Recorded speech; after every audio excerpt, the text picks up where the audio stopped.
Olá, sejam muito bem-vindos ao Narrativas Antagonista. Eu sou Madeleine Lasco, sua companhia de segunda a sexta-feira aqui no YouTube do Antagonista. Você também acompanha as minhas colunas no site do Antagonista sem paywall. Fato do dia: Trump traiu a Ucrânia. Como fica a direita democrática? Pois é, muita gente caladinha agora, porque o Trump e o Putin são best friends, e o Trump está fazendo o mesmo discurso do Lula. Quem aprova o discurso do Lula não quer falar que aprova o do Trump, e quem achava que o Trump ia salvar a democracia e os conservadores em todo o mundo está bem calado, porque o Trump está discursando igual ao Lula e ao Putin. E como é que a gente fica nisso tudo? A gente fica observando que às vezes as coisas são mais complexas do que a gritaria, né? E é exatamente por isso que aqui no Narrativas a gente tem o nosso treino diário para melhorar o espírito crítico, para a pessoa não ser mais tontolona na mão de político. Se o Brasil não tivesse tanta gente que é otária na mão de político, a gente não estava nessa draga que a gente está, não é verdade? Então vamos treinar todo dia, uma alma salva a cada dia. Primeiro eu te trago os fatos e depois a minha opinião. Mas antes de opinar, eu te digo uma coisa que você só vê aqui. Qual é a narrativa da esquerda e qual é a narrativa da direita? Fato do dia: Trump traiu a Ucrânia. Como fica a direita democrática? Um monte de gente não esperava essa história, estava direita brasileira metendo a boca no Lula, porque o Lula estava do lado do Putin, que um ditador, não sei o quê. Aí agora que o Trump acha a mesma coisa que o Lula, gente, deu tela azul nos coitadinhos, nos emocionados da política. Vocês sabem que às vezes eu fico desgostosa com alguma coisa na vida, aí eu vou no Twitter olhar os emocionados da política, aí eu olho e falo, com a graça do Senhor, eu posso ser otário em muita coisa, mas nesse nível eu não chego. E eu vou te ajudar a jamais chegar ou sair. Essa questão de Trump e Rússia e conservadorismo e democracia é mais complexa do que os políticos querem fazer parecer, obviamente. Então vamos começar aqui do começo, esse tweet do Hoje no Mundo Militar. Eu estou trazendo esse tema aqui porque vocês me pediram, tá? Várias pessoas me pediram nas redes, então eu bolei esse Narrativas de hoje para vocês. Neste dia, há exatamente 3 anos, Volodymyr Zelensky fez esse discurso. Horas depois, Putin invadiu a Ucrânia com 200 mil soldados, iniciando o maior conflito na Europa desde o fim da Segunda Guerra Mundial. На тела o discurso do Zelensky. Гражданам России. Не как президент. Я обращаюсь к российским гражданам как гражданин Украины. С вами нас разделяет более 2000 километров общей границы. Вдоль нее сегодня стоят ваши войска, почти 200 тысяч солдат, 1000 боевых машин. Ваше руководство одобрило их шаг вперед на территорию другой страны. И этот шаг может стать началом большой войны на европейском континенте. Точно знаем, нам не нужна война, не холодная, не горячая, не гибридная. Но если на нас будут наступать войска, если у нас попытаются отнять нашу страну, нашу свободу, наши жизни, жизни наших детей, мы будем защищаться. Не наступать, защищаться. Наступая, вы будете видеть наши лица. Не наши спины, наши лица. E aí, gente, o que a esquerda brasileira dizia? Na tela aqui esse tweet. Há 3 anos, Kiev deveria ser ocupada em algumas horas. O Zelensky deveria ter fugido num helicóptero com uma mala cheia de dinheiro e veríamos o alvorecer de uma nova história. Não contavam com a tenacidade e fibra dos ucranianos. Que povo incrível! E é esse tweet aqui do Daniel Cara que envelheceu mal. É de 25 de fevereiro de 22. A Rússia deve ocupar Kiev nas próximas horas, impondo limites à OTAN, humilhando Washington. Nos próximos meses, dependente do gás russo, a Europa terá de recuar nas sanções para sobreviver ao inverno. A China caminha com o Kremlin. Vemos o alvorecer de uma nova história. Nada disso aconteceu uma coisa que ele não previu, que o Putin foi condenado no Tribunal Penal Internacional por genocídio nesta guerra. E como que estão as coisas agora? Quero mostrar aqui a vocês um filminho. A Torre Eiffel foi acesa com as cores da Ucrânia no dia em que foram marcados os 3 anos da guerra dessa invasão russa. Vamos ver.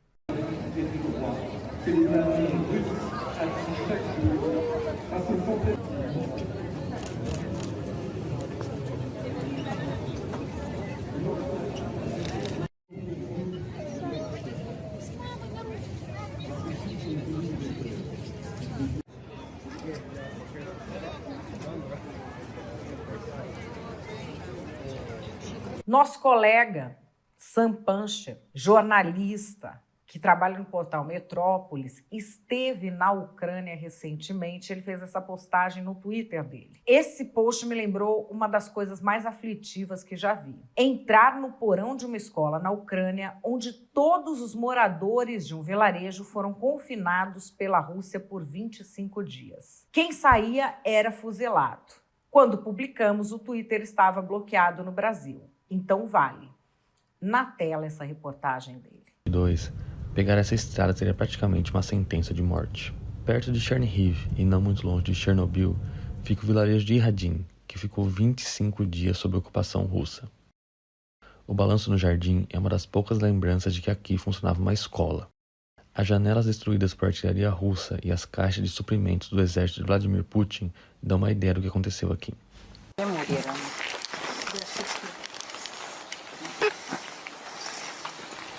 Foi neste porão em que 138 pessoas ficaram presas por 25 dias. Quem saía, mesmo para ir ao banheiro, era fuzilado, os moradores contam. На кожну людину у нас було по 40-50 сантиметрів стоячого чи сидячого місця.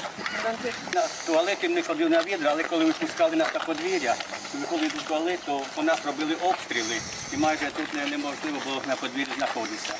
Це в нас є кочегарка, і в нас людей багато дуже помирало, e ми туди люди трохи злажували. Vivendo nessas condições insalubres, 12 pessoas morreram, em sua maioria idosos, por não conseguirem respirar apropriadamente. У їх, коли дозволу просили, щоб їх перевезти тачками, захоронити, вони нам навіть дали.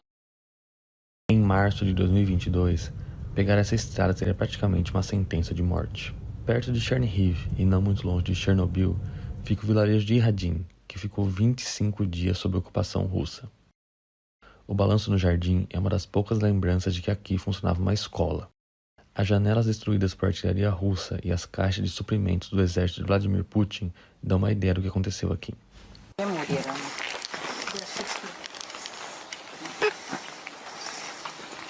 Foi neste porão em que 138 pessoas ficaram presas por 25 dias. Quem saía, mesmo para ir ao banheiro, era fuzilado, os moradores contam. І на кожну людину у нас було по 40-50 сантиметрів стоячого чи сидячого місця. На туалеті не ходив на відра, але коли випускали нас на подвір'я, виходили до туалету, у нас робили обстріли, і майже тут неможливо було на подвір'ї знаходитися. Це в нас є кочегарка, і в нас людей багато дуже помирало, і ми туди люди трохи злажували. Vivendo nessas condições insalubres, 12 pessoas morreram, em sua maioria idosos, por não conseguirem respirar apropriadamente. У їх, коли дозволу просили, щоб їх перевезти тачками, захоронити, вони нам навіть дали дозвіл, а потім, коли бачили цивільних людей на кладовищі. Os desenhos nas paredes e os brinquedos não deixam ninguém esquecer que crianças passaram quase um mês aqui. Можу розказати по собі, в мене була онучка 1 рік. Коли привели сюди, була зима. Ви ж самі розумієте, зразу було дуже холодно. Маленькі дітки, не можна було їх тут обігріти нічим. Діти хотіли їсти. Води в нас не завжди була, то щоб можна було хоч кип'ятку приготувати. І ми, щоб знали, скільки ложок можна їсти для дітей дати. А їсти кормились ми, ось оце стаканчик такий, це не повний стаканчик у нас був. Це на двоїх, треба було поділити цю їжу. Дітки на пушечний вистріл не підходять до цієї школи. У нас є така дитинка, є 4 дитинки, які навіть в село ще не привозили. Діти просто бояться цього села. O jornal com propaganda russa fala em liberação da região, não segundo os moradores. А ось ваші ті ліжка, це рашисти з дитячого садочка викидали. Ми мусили їх забрати і хоча б дітей мали положити на ці ліжка, щоб могли більш дітей усі. Там 8 дітей не вміщали. Para entrar esas camitas y por lo menos los niños pudieron dormir. Intocado desde que a Ucrânia retomou o controle da região, os moradores pretendem transformar o porão em um museu. É uma forma, eles dizem, do mundo nunca esquecer os horrores que eles viveram aqui.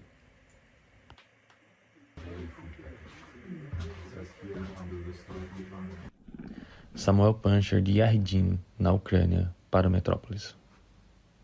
A gente teve, nesses 3 anos, uma votação na Assembleia Geral da ONU sobre a retirada das tropas russas da Ucrânia. E aí, para surpresa de muita gente, os Estados Unidos, dá uma olhada aqui, United States, foram um dos 18 países contrários. 93 países foram favoráveis, a maioria. E o Brasil votou como? O Brasil ficou na abstenção. Exatamente, na abstenção, junto com outros países do BRICS, como, por exemplo, você pode ver aqui, a China. Então, o Brasil ficou nessa posição e os Estados Unidos tiveram a mesma posição da Rússia. Yes, yes, yes. E agora, vamos aqui, a análise que foi feita no Papo Antagonista sobre isso pelo Felipe Moura Brasil e pelo Duda Teixeira. E o presidente dos Estados Unidos, Donald Trump, voltou a reclamar nessa quarta-feira 19 dos gastos do governo americano para auxiliar a Ucrânia a se defender da Rússia. A exemplo de Lula, Trump tratou o presidente ucraniano Volodymyr Zelensky como um comediante, dizendo que ele convenceu os Estados Unidos a gastarem 350 bilhões de dólares para entrar em uma guerra que não poderia ser vencida sem a ajuda do governo americano. Trump também chamou Zelensky de ditador sem eleições e afirmou que o líder ucraniano deseja manter o trem da alegria funcionando. Em resposta, Zelensky expressou preocupação com as declarações de Trump, afirmando que o presidente americano parece estar imerso em uma bolha de desinformação. Desde seu primeiro mandato, Trump mantém uma boa relação com o ditador russo Vladimir Putin. Isso foi motivo de preocupação nosso aqui, manifestado ao longo de toda a corrida eleitoral. Desde que o Trump voltou aí ao cenário político, a gente apontou que havia esse problema com a candidatura dele e ele dava sinais de que poderia deixar a Ucrânia na mão, e esses sinais estão sendo reforçados agora. Agora, Washington e Moscou se preparam para negociar o fim da guerra na Ucrânia sem inserir Kiev nas tratativas, o que pode resultar num acordo que mantenha territórios ocupados pelos russos em área ucraniana. Duda Teixeira. Bom, é a primeira vez que o Trump vem e bate no Zelensky dessa maneira. Ele está tirando a autoridade do Volodymyr Zelensky, presidente da Ucrânia. Quer dizer, o Zelensky estava pedindo ali para ser incluído nas negociações para tentar resolver essa guerra, mas agora o Trump atacando o Zelensky dessa maneira, ele perde muito da autoridade que ele tinha. Chamar o Zelensky de ditador não é bem assim, ele foi eleito, mas o Zelensky realmente tinha um problema ali de representatividade, porque era para ter realizado a eleição no ano passado, mas ele disse que o país está num estado, acho que era um estado de emergência, e aí ele não fez eleição e continuou. E, de fato, a Ucrânia, pode-se argumentar que a Ucrânia não teria como fazer uma eleição, uma vez que uma parte da sua população não está em condições de votar, simplesmente porque está ali cercada por soldados russos, né? Está sendo bombardeada, as estruturas foram bombardeadas, quer dizer, você tem uma situação completamente diferente de uma insurreição em tempos de paz, como o 6 de janeiro de 2021 nos Estados Unidos e o 8 de janeiro de 2023 no Brasil. Exato. E o Zelensky também estava tendo problemas, uma porque o dinheiro para ajudar ele a se defender da Rússia estava acabando, e a população ucraniana também não quer mais ir para o fronte, né? Há uma resistência muito grande em ampliar o recrutamento. E agora o Trump basicamente tirou qualquer capital político do Zelensky, né? O Zelensky ficou completamente na mão, está sendo rifado.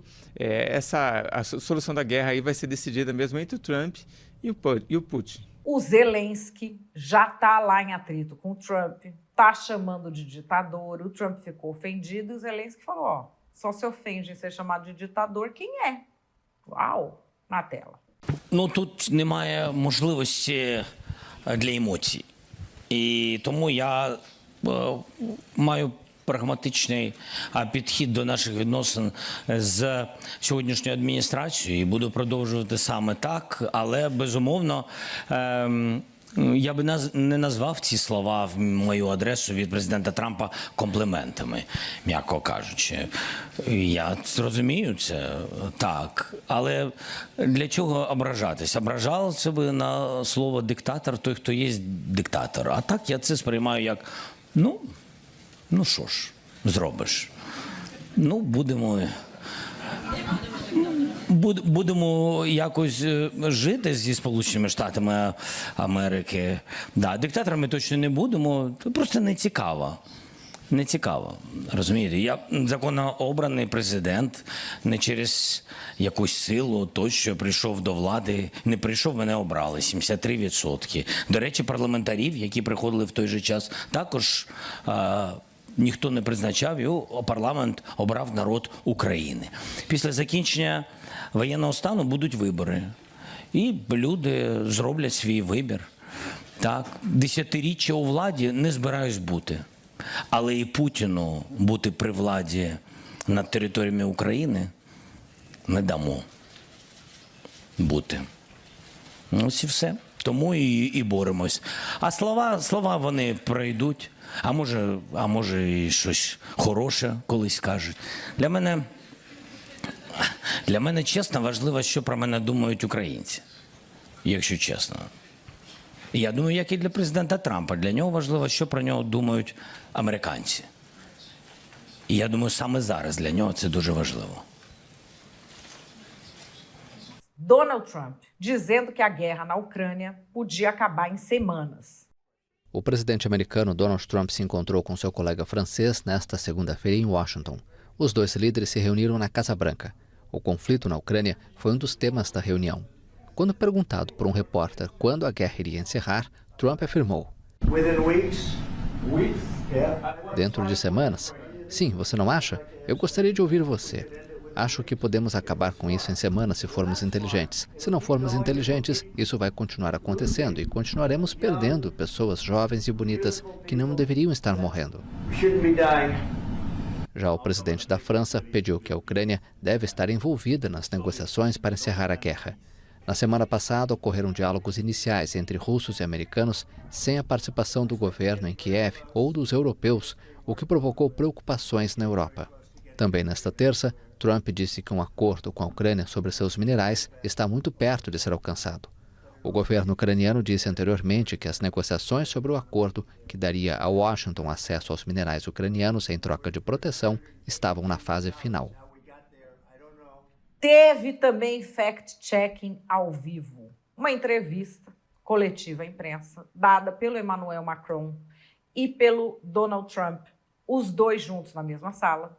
O Trump tentou dar um somebody love, que o Trump é bem espertinho, e o Macron, com toda a educação, não deixou passar a mentira. But you keep the assets, and it's part of the negotiation at the end of the war. Because, this war costed all of us a lot of money. And this is the responsibility of Russia, because the aggressor is Russia. Should the US be compensated? So at the end of the day, this frozen asset should be part of the negotiation. All in all. Will France support the US being compensated? I support the idea to have Ukraine first being compensated, because they are the one to have lose a lot of their fellow citizens and being destroyed by these attacks. Second, all of those who paid for could be compensated, but not by Ukraine, by Russia, because they were the one to aggress. Again, just so you understand, Europe is loaning the money to Ukraine. They get their money back. No, in fact, to be frank, we paid 60% of the total effort, and it was through, like the US, loans, guarantee, grants, and we provided real money, to be clear. We have 230 billion frozen assets in Europe, Russian assets, but this is not as a collateral of a loan because this is not our belonging. So they are frozen. If at the end of the day in the negotiation we will have with Russia, they're ready to give it to us, super. It will be loan at the end of the day and Russia will have paid for that. If you believe that, it's okay with me. Aí aqui, gente, vamos ao ex-primeiro-ministro britânico, super conservador, o Boris Johnson. Ele criticou na tela o tweet do Hoje no Mundo Militar a acusação feita por Trump de que a Ucrânia foi a causadora da guerra. Isso é nauseante e seria como acusar os Estados Unidos de terem atacado o Japão em Pearl Harbor, que foi o início da Segunda Guerra Mundial, quando o Japão atacou os Estados Unidos. Vamos dar uma olhada na declaração do ex-primeiro-ministro britânico. The whole thing is emetic, frankly, and all the language that we're hearing about Ukraine being responsible for the war. I mean, you might as well say that the swimmers were responsible for attacking the shark in Jaws, or the United States were responsible for attacking Japan at Pearl Harbor. It is a complete inversion of the truth. It's Orwellian. However, we have to focus on what is actually happening here in Kiev and what is really going on in the negotiations. And today, if you look at the text on the table with the minerals agreement, it contains in it, I think, things that are very promising for Ukraine. It commits the United States to a free, sovereign and secure Ukraine, and it commits the United States to future financing of Ukraine. Now that is very, very important because you can't have a sovereign country that can't decide its own future, can't decide which clubs it wants to belong to, and you can't have a sovereign country that can't decide as part of the future of Ukraine what troops it wants to help protect its security. Aí teve mais Zelensky. Foi realizada uma conferência em Kiev com diversos países aliados e o Zelensky criticou a postura dos Estados Unidos de negociar com a Rússia sem a presença da Ucrânia. E aí o Trump está acusando o Zelensky de ser ditador porque ele não sai do poder. A Constituição da Ucrânia diz que não pode ter eleição em tempos de guerra. E aí fizeram a pergunta inevitável para ele. Se você pudesse trazer a paz para a Ucrânia, deixando a presidência, se você sair da presidência significasse a paz, você sairia? Vamos ver o que ele respondeu. Чи ви готові залишити пост президента, якщо це означатиме мир для України? Так, з останнього. Якщо мир для України, якщо вам дуже потрібно, щоб я залишив свій пост, я готовий. Друга історія, можу поміняти це на НАТО. Якщо є такі умови, одразу, щоб довго про це не говорити. Я фокусуюсь на безпеці України сьогодні, а не за 20 років. І не збираюсь бути у влади десятиріччя. Тому це, напевно, мій фокус і бажана мрія. E o Vladimir Putin nessa? O Vladimir Putin, como é que tá? Gente, Vladimir Putin, ditador é um negócio. O Vladimir Putin tá assim, Deus mandou a gente invadir a Ucrânia e foi só por isso que a gente invadiu. Juro por Deus. Aqui, ó. Нашими отцами, перед нашими предками. Мы сражаемся за Родину. И сделаем все, я знаю, что вы, те, кто рядом с вами, мы все сделаем все для того, чтобы передать ее будущим поколениям, нашим детям, нашим внукам. Вот так сложилась судьба, так Господу было угодно, если можно так даже сказать. На наши плечи с вами выпала такая сложная, но почетная миссия – защитить Россию. Vamos aqui a recordar é viver como agem os presidentos brasileiros nessa história. 28 de fevereiro de 2022. Como é que agiu o Jair Bolsonaro? Ele achava exagero dizer que era um massacre a invasão da Ucrânia pela Rússia. Naquele tempo tinham vazado imagens de soldados russos rindo, perseguindo crianças pela rua, atirando até a criança ficar com uma perna manca, ver a criança cair. Tinha saído isso, mas ele achou que era exagero falar que era um massacre. Contrariando a maior parte da comunidade internacional que condena a invasão russa à Ucrânia, o presidente Jair Bolsonaro prefere manter a neutralidade. Olha, nós queremos a paz, pela neutralidade, queremos a paz e não queremos trazer um problema que cause sofrimento para a nossa população. Já temos problemas bastante sérios no Brasil. Eu não quero trazer mais problemas para o Brasil. Bolsonaro esteve na Rússia recentemente, quando já era grande a tensão com a Ucrânia. O presidente também minimizou as ações do exército russo, acusado de realizar uma invasão em grande escala ao país vizinho. Você está exagerando para essa massacre. Tá? Não há interesse, eu entendo, né, por parte de um chefe de Estado como o da Rússia, praticar um massacre onde quer que seja. Ele está se empenhando ali em 2 regiões do sul da Ucrânia. Bolsonaro tem evitado criticar a Rússia pela invasão da Ucrânia. Na semana passada, ele desautorizou o vice-presidente Hamilton Mourão, que disse que o Brasil não concorda com uma invasão do território ucraniano. Após o encontro de Bolsonaro com Putin em Moscou, o presidente brasileiro assegurou que seu colega russo buscava a paz e que o Brasil era solidário com qualquer país que buscasse solucionar os conflitos de forma pacífica. O Bolsonaro foi recebido no Kremlin pelo Vladimir Putin em 16 de fevereiro de 2022, logo antes de começar a guerra. E ele estava solidário ao Putin. Jair Bolsonaro foi recebido esta quarta-feira no Kremlin na primeira visita do presidente brasileiro à Rússia. Acontece em plena crise geopolítica com a Ucrânia e com o Ocidente. Solidariedade foi a palavra repetida por mais do que uma vez. Somos solidários à Rússia. Um encontro sem máscaras e sem o distanciamento imposto a outros líderes internacionais com quem Vladimir Putin se encontrou nas últimas semanas. O Brasil é o principal parceiro da Rússia na América do Sul e Bolsonaro pôs Deus na equação das relações entre os 2 países. Compartilhamos de valores comuns, como a crença em Deus e a defesa da família. Também somos solidários a todos aqueles países que querem e se empenham pela paz. No final da reunião, o gabinete de Putin emitiu um comunicado a dizer que o encontro foi construtivo e que os 2 líderes defendem que os conflitos devem ser resolvidos através de meios pacíficos e diplomáticos. Muito obrigado. Quando mudou o presidente, mudou do Bolsonaro para o Lula, você esperava o quê? Que fosse fazer o contrário. Mas não, porque o Lula é de esquerda. Se ele é de esquerda, ele tem que ser contra os estadunidenses imperialistas. Então ele tem que ficar a favor do Putin, viúvas da União Soviética. E foi exatamente o que aconteceu. Todos amam Putin. E eu espero que a gente possa concluir essa paz, porque não interessa a guerra nem à Ucrânia, não deveria interessar a Rússia, e não interessa a Europa, não interessa ao Brasil, porque nós também estamos tendo problema, sobretudo na questão agrícola.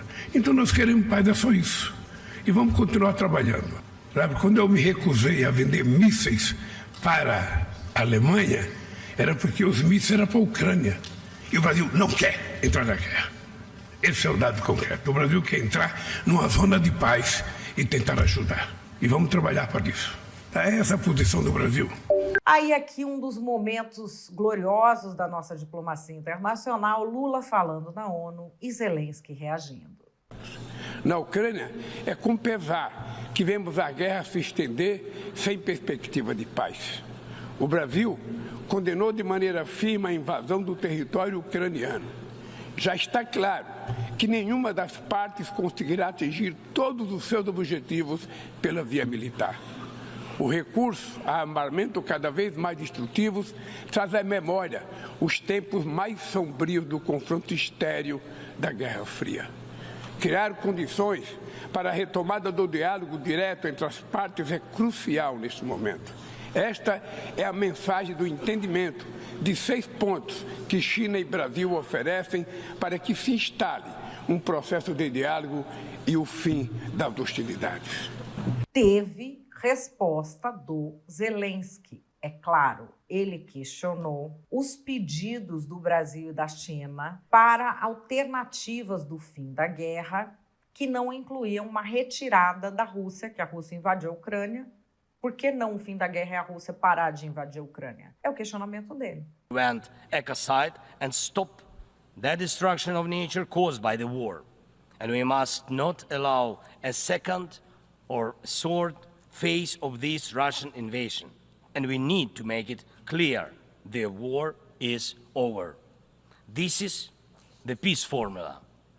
What part of this could be unacceptable to anyone who upholds the UN Charter? If someone in the world seeks alternatives to any of these points or tries to ignore any of them, it likely means they themselves want to do a part of what Putin is doing. The point they ignore reveals the desire they're hiding.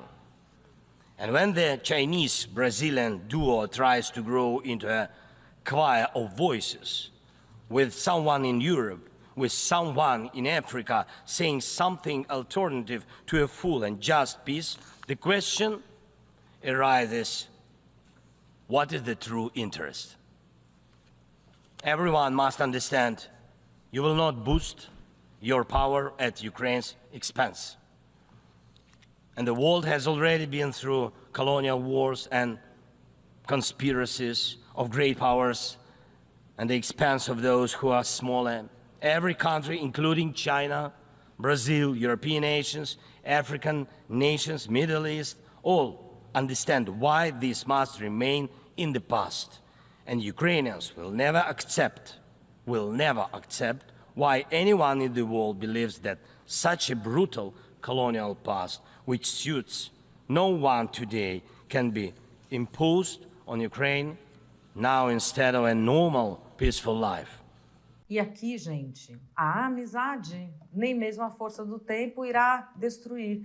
Que coisa, né? Lula, você vê o Putin, gente. O Putin é amigo de todo mundo, né, cara? O Putin é igual vereador de interior, ele não tem oposição. Ele é amigo de todo mundo, ele tá abraçado com o Bolsonaro, ele tá abraçado com o Lula, ele tá abraçado com o Trump, ele tá abraçado com todo mundo. Acho que só o Zelensky que ele tem implicância, não gosta. O resto ele tá abraçado com todo mundo. E o Lula e o Putin, ó, miguxos aqui na cúpula dos BRICS.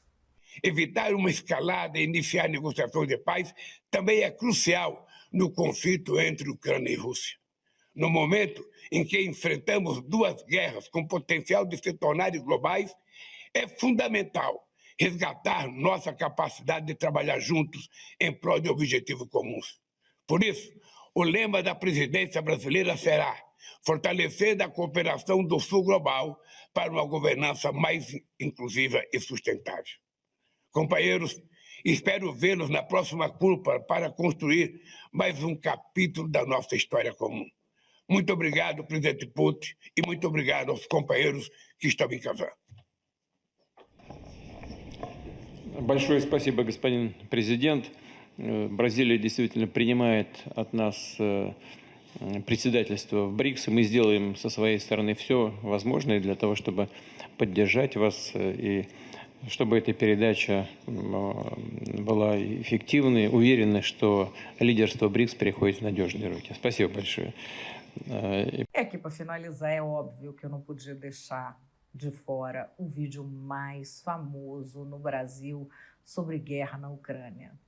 Vamos acabar a guerra com cerveja. Ô, gente, eu vim aqui para falar de igualdade. E vocês não viram falar de igualdade ainda. Mas eu falei de igualdade, porque o que eu quero é que os países sejam tratados em igualdade de condições. Nós temos que respeitar a integridade territorial de cada país. Por isso eu queria pedir para vocês, para a gente avisar para o Putin, avisar para o presidente da Ucrânia, avisar para o Biden, avisar para o presidente dos países europeus. Parem com essa guerra! O povo precisa de paz! O povo quer emprego! O povo quer salário! O povo quer educação! O povo quer cultura! O povo quer vida! O povo não quer morte! A quem interessa essa guerra? A razão dessa guerra, por tudo que eu compreendo, que eu leio e que eu escuto, seria resolvido aqui no Brasil, numa mesa tomando cerveja. teria resolvido aqui. Se não na primeira cerveja, na segunda. Se não desce na segunda, na terceira. Se não desce na terceira, até acabar as garrafas, a gente iria fazer um acordo de paz. Nossa, gente, que beleza, que orgulho, né, dos nossos presidentes. Por que milfano do meu país? Nossa, que coisa bonita, eu fico até arrepiada. O que é que você acha disso? Calma, calma, antes de eu opinar. Antes de você opinar, que tal a gente ir para as narrativas? É óbvio que nós precisamos deter o imperialismo estadunidense. O Putin estava quieto ali na Rússia. E aí, o imperialismo estadunidense fez o quê? Colocou a OTAN na fronteira dele, fazendo uma aliança com a Ucrânia. A partir deste momento, a Rússia se sentiu ameaçada e precisou reagir. Por isso não é correto falar numa invasão. Todo esforço contra o imperialismo estadunidense precisa ser feito. E é por isso que o nosso presidente Lula está se posicionando dessa maneira. É para isso que eu fiz o L. Oi? O Trump? O Trump acha isso também? Não. O Trump é o fascismo do imperialismo estadunidense. Ele acha a mesma coisa que o Lula? Não, gente, deve haver algum engano. Nem li essa notícia. O estadunidense precisa ser feito. E é por isso que o nosso presidente Lula está se posicionando dessa maneira. É para isso que eu fiz o L. Oi? O Trump? O Trump acha isso também? Não. O Trump é o fascismo do imperialismo estadunidense. Ele acha a mesma coisa que o Lula? Não, gente, deve haver algum engano. Nem li essa notícia. Nós avisamos, nós patriotas avisamos que Lula ia se abraçar em tudo quanto é ditador. Só tem amigo ditador, só tem foto com ditadura. A Rússia invade a Ucrânia, comete genocídio e o Lula, ele está de que lado? O Lula está do lado do invasor, porque ele sempre está do lado de uma ditadura amiga. Agora teve essa votação na ONU para retirar as tropas russas que invadiram a Ucrânia e estão fazendo uma carnificina lá. De que lado que o Lula ficou? Do lado da isentolândia. Ele foi isentão. Faz o L agora, isentão. Oi? O Bolsonaro também? O Trump? Não. O Bolsonaro e o Trump estão do lado do Putin. Não, pode até estar pelo conservadorismo. O Putin é a defesa do conservadorismo. E eu respeito porque ele pelo menos tem lado. O pior lugar no inferno está para aqueles que ficam neutros na hora do conflito. Faz o L agora, isentão. Faz o L. Qual é a minha opinião? A minha opinião é que já era esperado que o Trump ficasse ao lado do Putin, porque são aliados. Isso está sendo um baque para os emocionados da política. E o que eu acho? Eu acho é pouco. Todo castigo é pouco para o emocionado da política. Chapéu de otário é marreta. Agora, vão tentar aí emplacar uma justificativa, os emocionados da direita, para o Trump, que é o grande democrata, é o defensor das liberdades. O que ele está fazendo, dando trela para um ditador genocida condenado por genocídio igual ao Putin? E as nossas viúvas da União Soviética, esse povo que quando fala estadunidense, a gente já sabe que vai no camarote VIP de boné do MST. O que esse pessoal vai dizer agora que o Lula tem uma posição e um discurso parecidos com o discurso do Trump, que eles pintavam como se fosse o demônio, a chegada do fascismo, o império da extrema-direita, o fim da democracia. O que é que os emocionados da política vão falar agora? Deviam falar: eu vou rever o meu comportamento porque eu estou sendo otário. Mas o otário juramentado, ele vai morrer sendo emocionado, otário e capacho de político. Eu acho que nesse episódio do Trump ficam aí baleados dois tipos de imbecil que têm até tido algum sucesso no nosso ambiente do debate público. O primeiro tipo de imbecil é aquele que realiza o sonho de todo político picareta, é o que adere a um lado e jamais critica. O político que ele aderiu, matou um bebê ao vivo em rede nacional, ele vai arrumar uma desculpa para aquilo ser certo. Não, porque ele fez só para reagir a tal coisa, porque isso, porque aquilo. A esquerda brasileira sempre foi assim, diga-se de passagem. Rei Sol, o Lula, sempre pôde tudo. Tudo se desculpou. E aí a direita, que achava isso errado, passou a fazer o quê? O mesmo. Eu não entendo. A pessoa passa a vida dizendo que uma coisa é errada e fala, não, eu vou fazer errado também. Merece se ferrar. Eu acho pouco quando toma na cabeça e passa vergonha. Se sabia que era errado, por que foi fazer? Porque o outro pode fazer errado, então você quer fazer também, em vez de combater o errado? E agora é precisamente isso que a gente está vendo. Nós temos aí uma dificuldade de lidar com um discurso que a pessoa defendeu o tempo todo, chega agora, o político dela está do outro lado. Como é que ela faz para rever isso? Eles têm calado a boca. E o outro tipo de idiota, que fica bem exposto agora, que realmente é um idiota, é aquele que fala o seguinte, o primeiro idiota emocionado, eu até entendo, porque todo mundo se apaixona. Todo mundo se apaixona.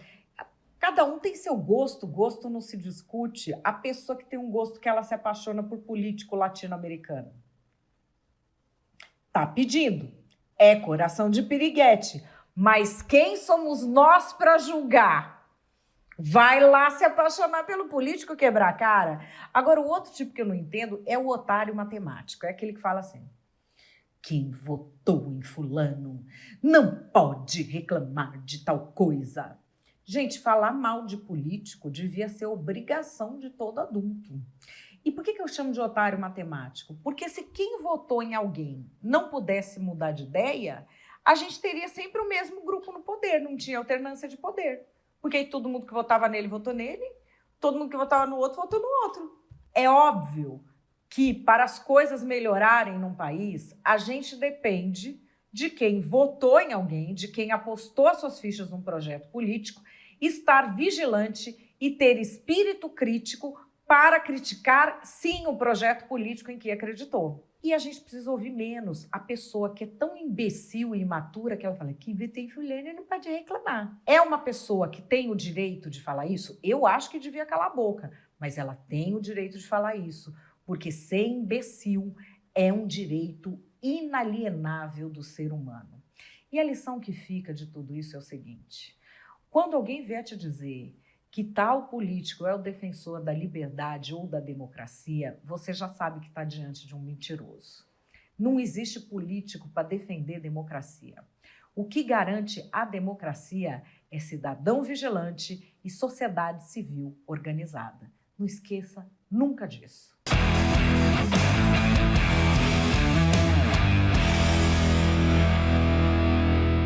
Bom, pessoal, o de hoje foi um pedido especial de vocês, que eu estou atendendo. O que mais vocês querem ver aqui no Narrativas Antagonista? É só comentar que eu tô vendo, a minha equipe tá vendo. Vocês viram que trocou a capinha? Trocou a capinha, vocês estão gostando? Muito obrigada, muito obrigada. Já deixa o seu curtir, comenta, compartilha esse vídeo com alguém. Amanhã eu tô de volta às 5 horas da tarde. Grande beijo e até lá!